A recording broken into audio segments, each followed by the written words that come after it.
Private hospital ਦਾ bill insurance cover ਕਰੂਗੀ ਕਿ ਨਹੀਂ? मुख्यमंत्री सहज योजना कार्ड हैगा, फिर कोई टेंशन नहीं, थोड़ा सारा ट्रीटमेंट कैशलेस है। बिना पैसिਆਂ ਦੇ? जी हाँ, ਹਰੇਕ ਨਾਗਰਿਕ ਜਿਹੜਾ ਹੈ ਉਹ ਮੁੱਖ ਮੰਤਰੀ ਸਿਹਤ ਕਾਰਡ ਜਦੋਂ ਬਣ ਗਿਆ ਤਾਂ ਉਹ 10 ਲੱਖ ਰੁਪਏ ਦਾ ਮੁਫਤ ਤੇ ਕੈਸ਼ਲੈਸ ਜਿਹੜਾ ਇਲਾਜ ਕਰਾਉਣ ਦੇ काबिल भी होगा, एलिजिबल भी होगा। पंजाब सरकार लेकर आई है दुनिया की पहली सेहत योजना। अब पैसे के कारण पंजाब का कोई भी नागरिक बढ़िया इलाज से वंचित नहीं रहेगा। सेहत का हक सबके लिए। वो आपको बजट पर संबोधित करेंगे। उनका एक बयान आपको मिल जाएगा उनके वक्तव्य के बाद। उसके बाद में अमिताभ दुबे जी जो चिदम्बरम जी कहने वाले हैं उसका सारांश हिंदी देंगे। उसके बाद चिदम्बरम जी आपके सवाल लेंगे। मैं चिदम्बरम जी से गुजारिश करूंगा कि वो आपको संबोधित करें।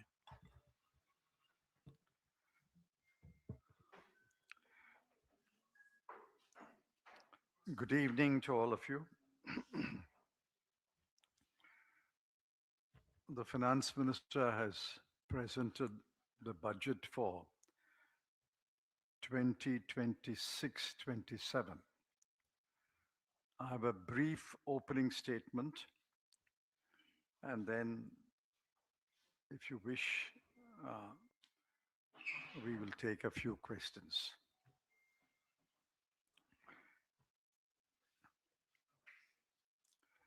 Every pre-budget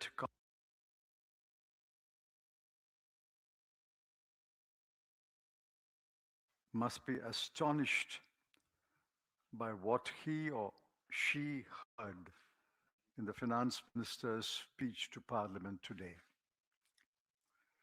I accept that a budget is more than a statement of annual revenues and expenditure. In current circumstances, the budget speech must lay out a narrative that addresses the major challenges outlined in the economic survey released a few days ago. I'm not sure if the government and or the finance minister had read the economic survey 25-26. If they had, it appears that they have decided to discard it completely and fall back on their favorite pastime of throwing words, usually acronyms, at the people. I can count at least 10 challenges identified by the economic survey and many acknowledged knowledgeable experts. 1. The penal tariffs imposed by the United States have created stress for manufacturers, especially exporters. 2. Protracted trade conflicts that will weigh on investment. 3. The growing trade deficit, especially with China. 4.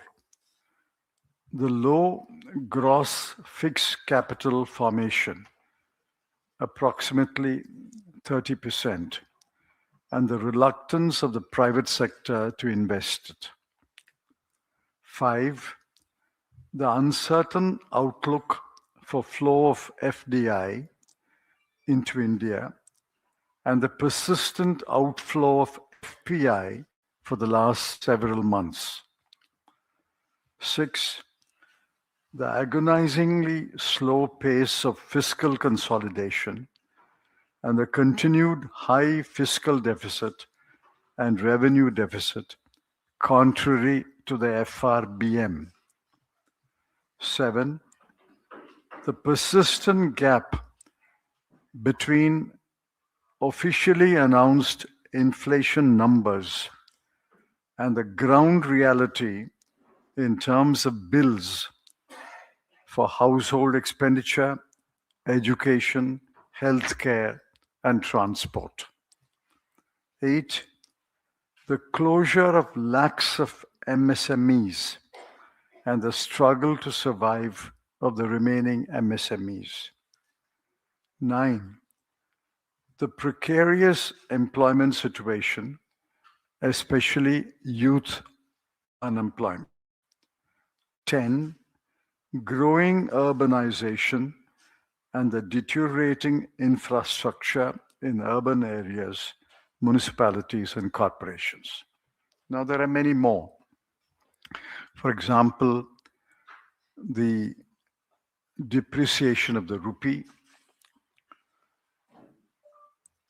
None of this was addressed by the finance minister today. None, not one of the challenges were addressed by the finance minister. It was therefore not surprising that the applause was perfunctory and most of the audience tuned out in quick time. In fact, I noticed that the telecast by Sansad TV switched off a few times. Even by an accountant's standards, it was a poor account of the management of the finances in 2025-26. Revenue receipts were shot by rupees 78,086 crore. Total expenditure was shot by rupees 1,503 crore. Revenue expenditure was shot by rupees 75,168 crore, and capital expenditure was cut by 1,44,376 crore. This is between the center and the states. Not a word to explain this miserable performance in revenue and expenditure.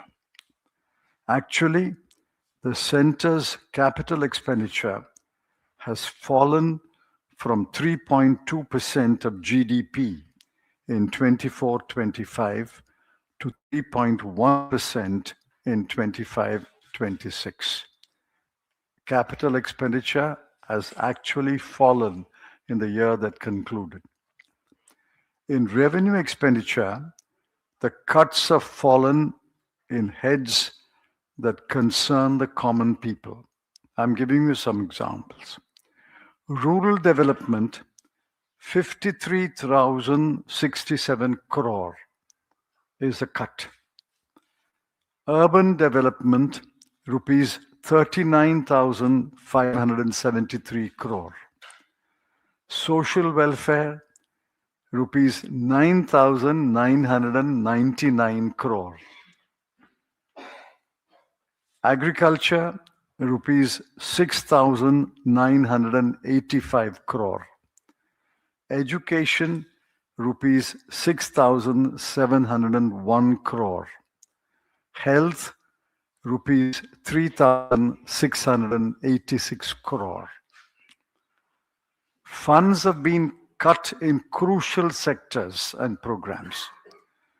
Expenditure on the much vaunted Jal Jeevan mission, you can't believe this number, was cruelly cut from 67,000 crore to a mere 17,000 crore. 50,000 crore has been cut in one program. In 26-27, it has been boosted in the budget to 67,670 crore, but what credibility does the number have? From 67,000, you cut it to 17,000, and you boosted it back to 67,000 crore. These numbers have no credibility at all.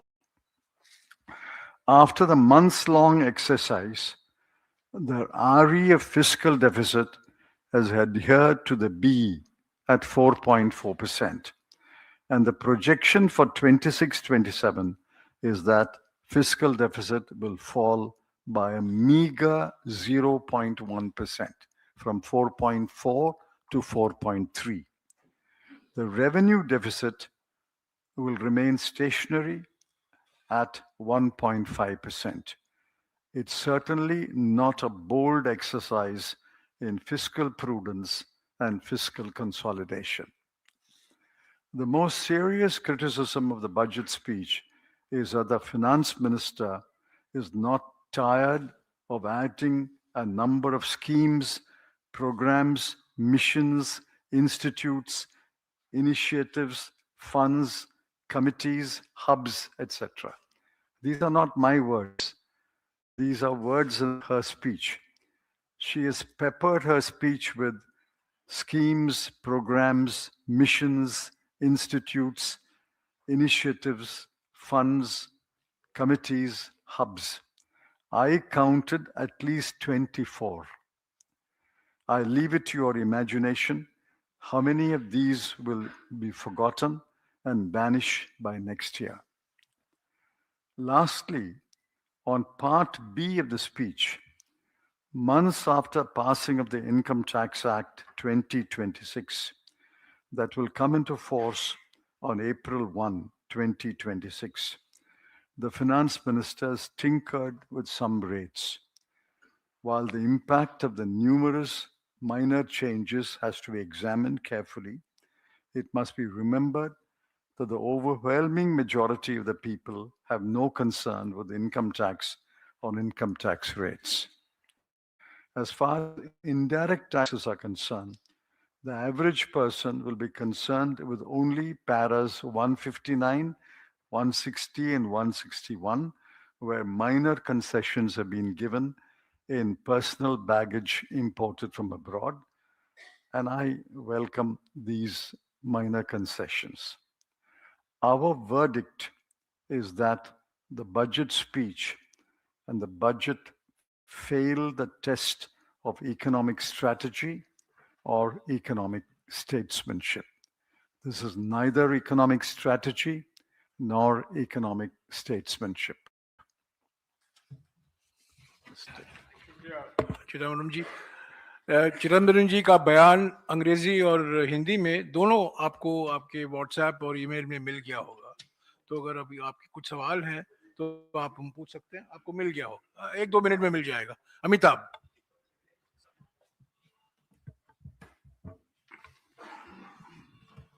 Thank you Jairam जी और चिदम्बरम जी। मैं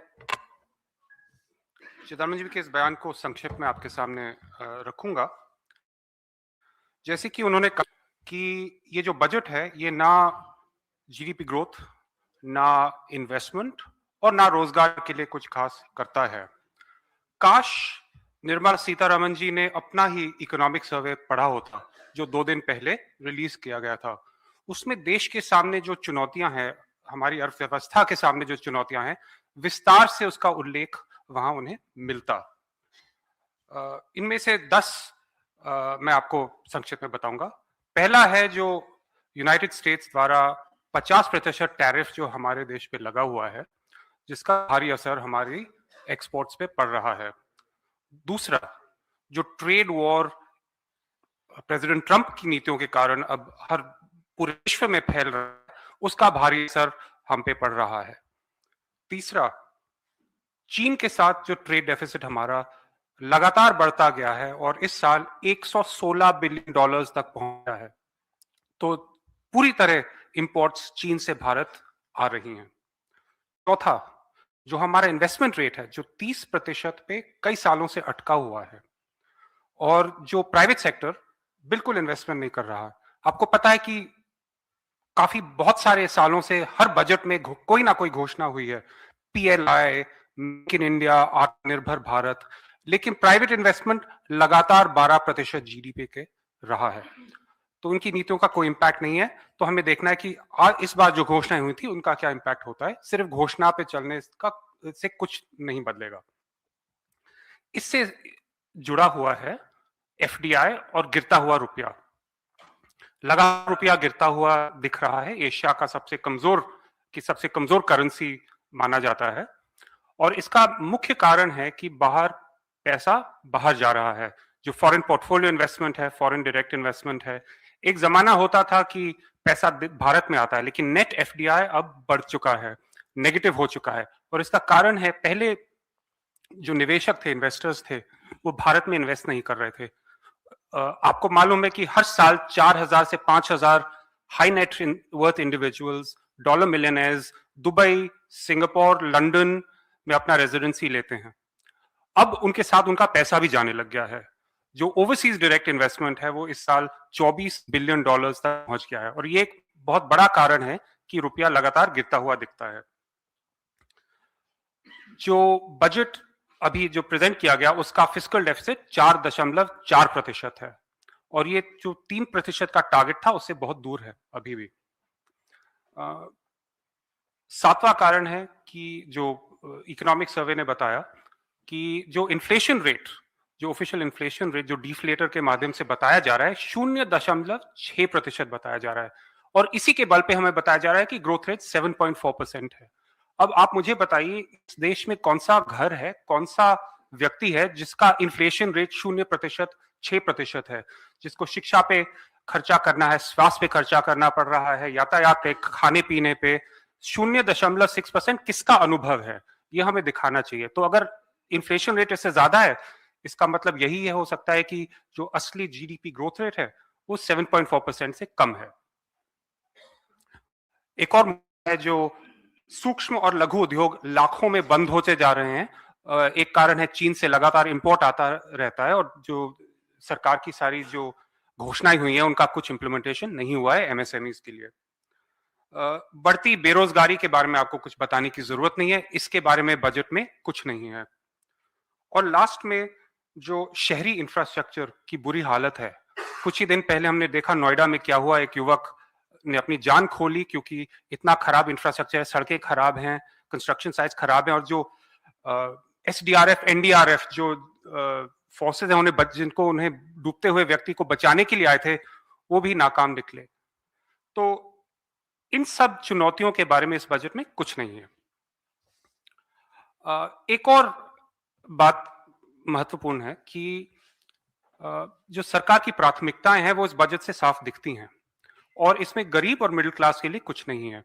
और कुछ नहीं है इतना ही नहीं, उनके खिलाफ जो आर्थिक वार है जो सरकार का है अपनी पूंजीपतियों के पक्ष में और मिडिल क्लास और गरीबों के खिलाफ, उनके बजट की जो अलग अलग हेड्स में जो कटौती हुई है 25-26 फिस्कल ईयर में वो साफ दिखता है। ग्रामीण विकास मंत्रालय में 53,000 करोड़ काटे गए बजट और एक्चुअल के बीच। शहरी विकास में 40,000 करोड़, सामाजिक कल्याण 10,000 करोड़, कृषि 7,000 करोड़, शिक्षा 6,700 करोड़ और स्वास्थ्य 3,700 करोड़। तो और जो जल जीवन मिशन है जो एक इस सरकार का एक बहुत महत्वपूर्ण मिशन तथाकथित जो उनका बताया गया है उसका बजट 67,000 करोड़ था और एक्चुअल इंप्लीमेंटेशन 17,000 करोड़ निकला है। तो आप साफ देख सकते हैं कि बजट जो काटा जा रहा है कौन सी मिनिस्ट्रीज और कौन से हेड्स का काटा जा रहा है। तो इनमें मैं यही कहूंगा कि ये जो बजट है हमारी अर्थव्यवस्था के सामने चुनौतियों से निपटने के लिए कुछ नहीं करता, ना जीडीपी ग्रोथ के लिए, ना निवेश इन्वेस्टमेंट के लिए और ना बेरोजगारी को खत्म करने के लिए, और इसलिए ये पूरी तरह फेल है। धन्यवाद।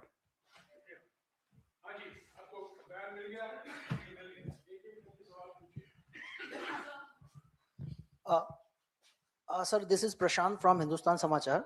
Sir, after the budget presentation, Prime Minister Narendra Modi said that this budget is path-breaking reforms that have been carried out in budget, given open sky to the youth. And he said that India's role as the trusted democratic partner and trusted quality supplier of the world. What is your stand on it, sir? The budget opens up vast opportunities for the youth, and this is a youth-focused budget. Please ask me, what is your stand?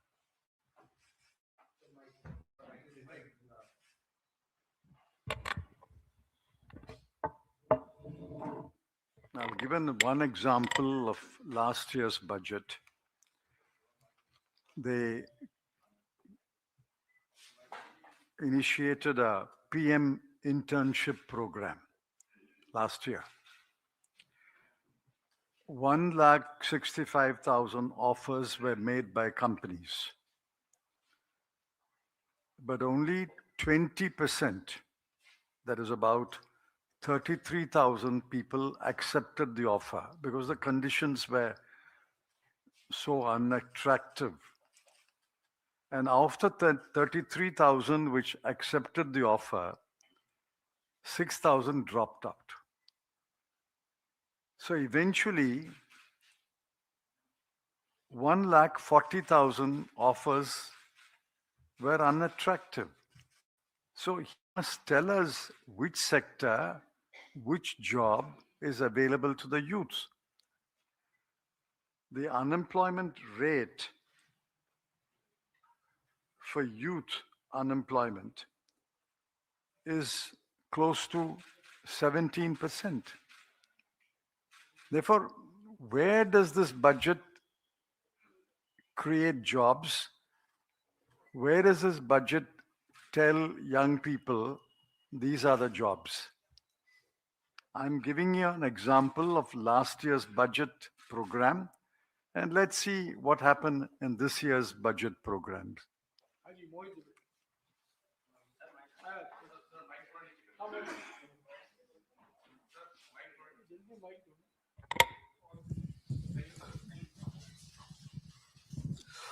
Good evening, sir. This is Mohit from ABP News. Sir, my question is about Trump. India will buy oil from Venezuela. Why is Trump announcing this? Will Trump decide from whom India should or should not buy oil? I'm not Caroline Leavitt, the press secretary of President Donald Trump. Please ask about the Indian budget.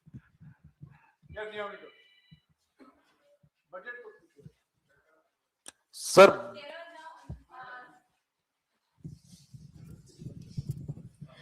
So this time the government hasn't addressed much of the environmental concerns, but there is one big announcement which they have done is about the rare earth corridor. Rare earth corridor, which is being announced by the finance minister in this budget. Kerala chief minister has expressed a concern regarding this, saying that it will give a push to the private portfolios, and also this is going to dilute the environmental clearances. Do you agree with this statement? Are you also concerned about this new announcement which the government has done? See, I'm never impressed by an announcement. I want to see the scheme, the conditions of the scheme, what is the amount provided for the scheme, and the technical data about the scheme. I don't want to comment upon an announcement. What is the use of an announcement unless you actually see the details of the scheme? Then I will comment. Chidambaram साहब, budget पर आपने बोला है, कुछ समय पहले Trump ने भारत की अर्थव्यवस्था को डेड इकोनॉमी कहा था, जिसका समर्थन नेता विपक्ष राहुल गांधी ने किया था। मैं आपकी राय जानना चाहता हूं आज के बजट के लाइट में कि आप भारतीय अर्थव्यवस्था को कैसे देखते हैं? क्या आपकी राय में भारतीय अर्थव्यवस्था डेड इकोनॉमी है?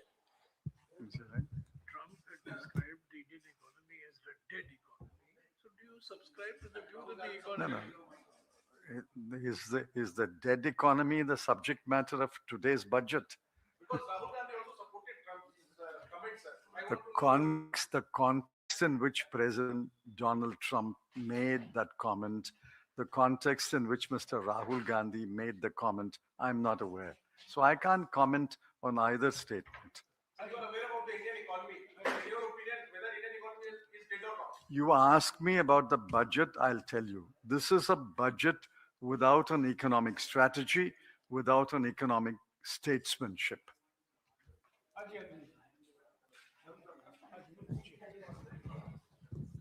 आज के बजट में सर, मैं दूर दराज गांव से आता हूं, तो गांव का व्यक्ति बजट से कुछ उम्मीद करता है। जब बजट आता है तो उम्मीद होती है कुछ आएगा। और आज 80 करोड़ का वो देश है हमारा जिसमें 5 किलो अनाज के लिए लोग पीड़ित हैं। अभी इस साल सरकार ने अनाउंस किया है कि टीसीएस और टीडीएस को कम किया है। किन के लिए? जिनके बच्चे विदेश पढ़ने के लिए जाएंगे। अब विदेश पढ़ने के लिए जाने के लिए तो वो 80 करोड़ सुपर वाले लोग हैं। 6701 करोड़ रुपए इन्होंने शिक्षा का बजट कम कर दिया है। 6701 करोड़ रुपए शिक्षा का बजट कम कर दिया है। तो क्या ये मान लिया जाए कि ये देश सिर्फ और सिर्फ अमीरों के लिए बचा है, गरीबों के लिए नहीं बचा है? saying is that she is facilitating youth to go abroad and study while she is not making adequate allocations for education. तो सवाल क्या है? सवाल See, this is, I understand the question. This is education, what the central government will spend on education.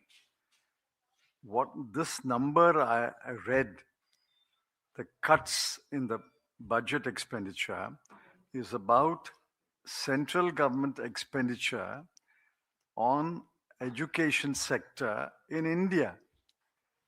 Those who go abroad will go on their own money or on scholarship or on support from relatives or friends. This is cut in budget is to do with Indian government spending money on education sector in India. I am also asking the same questions. Rural middle class families no have money for foreign countries. They need minimum fees and minimum budget schools. We are not talking about this. This number is not about foreign studies. This number is about Indian education. Rural families, poor families, middle class families do not have money to go abroad. I accept it. Even many upper middle class families are dropping their idea of educating abroad because the rupee is depreciated and Trump has made visas more difficult, student visas. So that is not the subject matter of this today's budget. Sir सरकार की ओर से कहा जा रहा है कि जो जब से एनडीए सरकार आई है, मोदी सरकार आई है, डिफेंस के सेक्टर में यूपीए सरकार ने बहुत कम बजट रखा था, तमाम चीजों एक तरीके से उतना मेहनत नहीं की, उतनी कोशिश नहीं की, लेकिन जब से मोदी सरकार आई है उसने डिफेंस सेक्टर में काफी बढ़ोतरी करी है, इंक्रीजमेंट किया है बजट में और डिफेंस सेक्टर को पहले से बहुत मजबूत कर दिया है। क्या आपको भी ऐसा लगता है? You are asking about comparative expenditure in UPA and comparative expenditure in NDA on the defense. Let me tell you the numbers. Defense expenditure as a total expenditure, as a proportion of total expenditure was 16% in 2013-14. Now, in 25-26, it has come down to between 14 and 14.5% as a percentage of total expenditure. As a percentage of GDP, we had touched 2.25% or 2.3% in 2013-14. This year, it is just below 2%. So either as a proportion of GDP or as a proportion of total expenditure, it has come down between UPA and NDA. ये बहुत महत्वपूर्ण बात है, ये बहुत महत्वपूर्ण बात है जो अभी अभी चिदम्बरम साहब ने कहा है कि जो जीडीपी का हिस्सा है या कुल मिलाकर सारे सरकार का जो खर्च है जिसका उसका हिस्सा है, ये दो आंकड़े हैं। इस दो आंकड़े के अनुसार यूपीए में जितना खर्च रक्षा क्षेत्र में हुआ था उसकी तुलना में एनडीए के समय कम हुआ है। समझ गए? जीडीपी का हिस्सा अगर आप लें या सारे सरकार खर्चा का हिस्सा लें और दोनों कार्यकाल की आप तुलना करें तो यूपीए के समय रक्षा के क्षेत्र पर हिस्से के अनुसार रक्षा पर ज्यादा खर्च हुआ एनडीए की तुलना में।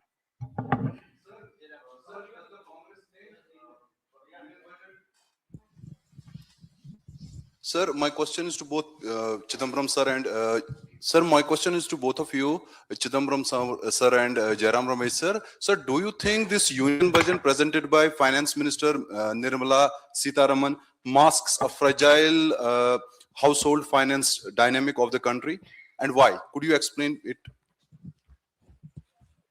As far as I know, the last numbers released by the household survey, that financial savings of household have come down and household borrowing has touched an all-time high. I think household debt has touched 51.7% or so, and correspondingly, household savings have come down. The finance minister did not even mention these two numbers. Whether she's aware of these two numbers and what her comment on these two numbers, I don't know. You should ask her when she addresses a press conference. घरेलू बचत दर में भारी कटौती हुई है और घरेलू ऋण बढ़ा है। ये दोनों आंकड़े महत्वपूर्ण आंकड़े हैं जिसका नजरअंदाज वित्त मंत्री किया है इस बजट में। घरेलू बचत अगर हर साल घटता जाएगा तो निवेश की क्षमता कम होती जाएगी। निवेश तभी हो पाएगा जब बचत होता है। तो बचत का दर गिर रहा है जैसा कि अभी चिदम्बरम जी ने कहा, और घरेलू ऋण ज्यादा बढ़ रहा है। तो घरेलू हकीकत को मद्देनजर रखते हुए यह बजट तैयार नहीं किया गया। सर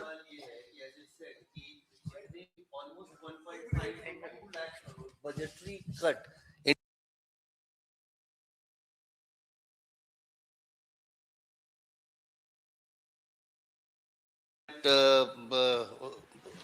ग्रामीण रूरल डेवलपमेंट अर्बन डेवलपमेंट में 39,000 53,000 almost 2 lakh crore budgetary cut in different ministries. But सरकार ने जो आज घोषणा की है उसमें जी राम जी बिल जो मनरेगा को रिप्लेस किया है, they have increased the budget of G Ramji budgetary allocation as compared to Manrega last year, sir. How do you see this? Let's look at the numbers.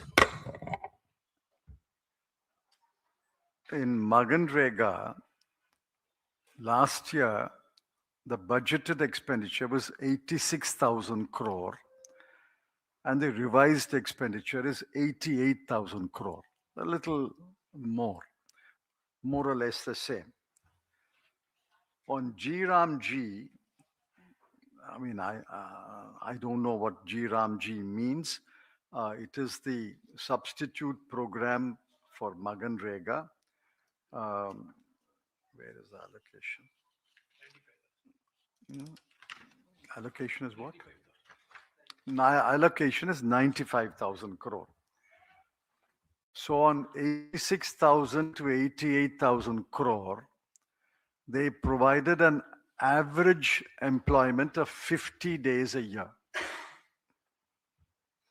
Last few years, they are providing an average of employment for 50 days a year per household after spending 80,000 crore.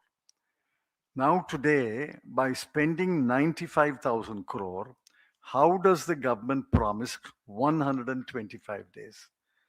125 days must require 2.5 times the last year's allocation. 50 to 2.5 is 125. So 88,000 crore must go up to almost 2 lakh crore before you provide 125 days employment. यही नहीं, एक और मुद्दा है, इससे जुड़ा हुआ मुद्दा है।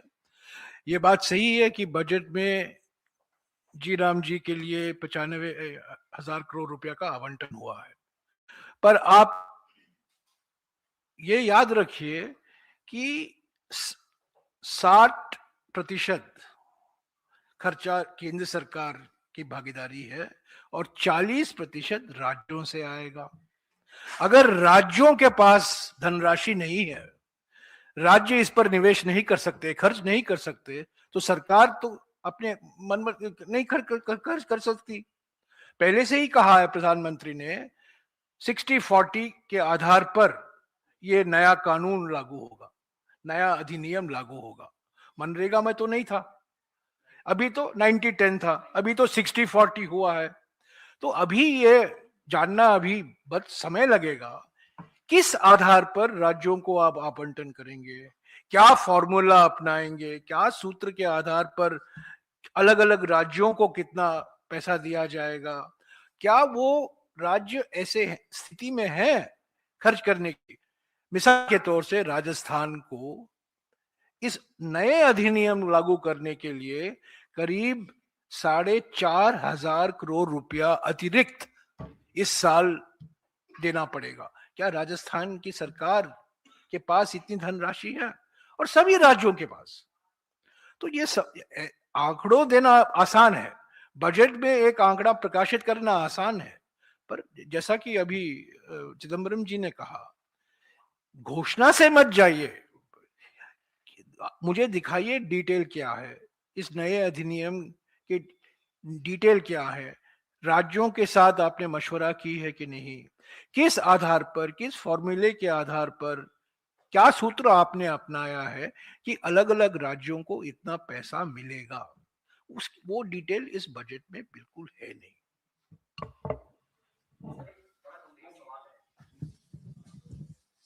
बड़ा गंभीर सवाल है सर कि बजट में जो अनुमानित खर्च है यानी एक्सपेक्टेड एक्सपेंडिचर वो सबसे ज्यादा ब्याज पर है, 14,03,000 समथिंग करोड़। सभी सरकारें ये मानती हैं कि कर्जा लेना पड़ता है सरकारों को चलाने के लिए, विकास ज्यादा करने के लिए।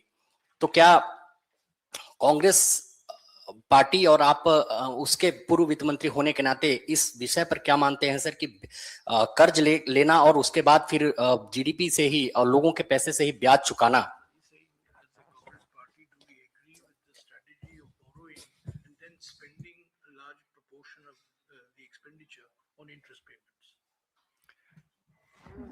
That's a too simplistic statement. As long as the debt to GDP is under control,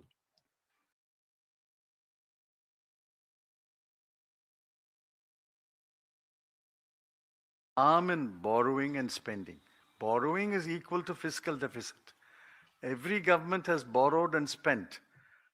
So there's nothing wrong with the fiscal deficit, nothing wrong with borrowing and spending, but the borrowing and spending as a proportion must come down to 3% of FRBM. Only in 2007-8, we achieved 2.5%, well under the FRBM limit of 3%. Today, it is 4.4%, and it will go down to 4.3% next year. By the time it goes down to 3% at this rate, 0.1% a year, it will take 13 years. Therefore, we are saying debt to GDP ratio may come down, but you should do fiscal consolidation quite rapidly. You can't do it 0.1% a year. Good evening, sir. I'm Sahil from ANI. Do you believe this budget has left, has snubbed Tamil Nadu or your, which is your home state as well? Because barely 2 mentions in the budget, rare earth corridor and high-speed rail, and Thirukural didn't even make it to this speech. Do you think it has been snubbed? Thank you. See, he heard so many snubs every day. Every time he visits Tamil Nadu, he snubs the Tamil Nadu government, Tamil Nadu people. So what does it matter, one more snub? It doesn't matter at all. The BJP is, according to me, irrelevant in Tamil Nadu. And what is this rare earth I mean, who understands rare earths in Tamil Nadu? How many people's lives will be affected by the rare earths exploration program? These are all high sounding words. But the fact is that he is denied funds to Tamil Nadu. The Tamil Nadu government has documented it. And he is not spending the money that he promised for central sector projects. For example, the AIMS. AIMS in Madurai were announced several years ago. Several years ago. They are now talking about building an AIMS for Ayush. Good luck, wherever it's located. But what about the AIMS in Madurai? Why is it not functional? Tiruvallur also did not make. I mean, I'm on behalf of Tiruvallur, I thank them for not mentioning him. There has been no mention of Chabar port, though no funds have been allocated to Chabar port.